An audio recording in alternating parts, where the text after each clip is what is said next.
Patok na panregalo sa darating na Mother's Day ang mga katakam-takam na personalized donuts. Ating tikman yan sa report ni Paul Hernandez. Pasba muna sa mga bulaklak na pangregalo kina mami o nanay ngayong Mother's Day. May isang sweet and soft alternative dyan. Pwedeng subukan ang katakam-takam na mga customized at lettered donuts. Mas personal dahil pwedeng mismong pangalan ni mami ang ilagay. Pero iba po kapag yun yung mismong shape ay yung dedication na gusto niyo pong sabihin.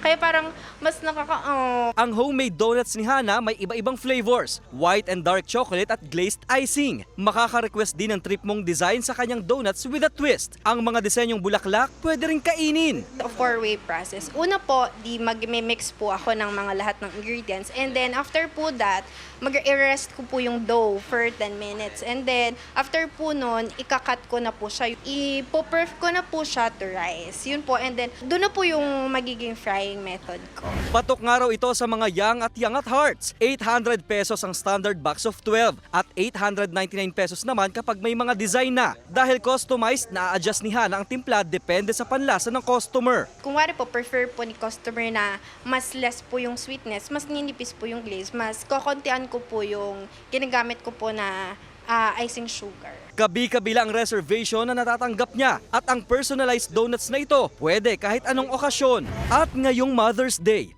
anumang hugis, letra o disenyo na pwede nating irigalo sa kanya, nag-iisa lang sila. Mukha ng mapag-arugang babae, mapagbigay at mapagmahal na ina.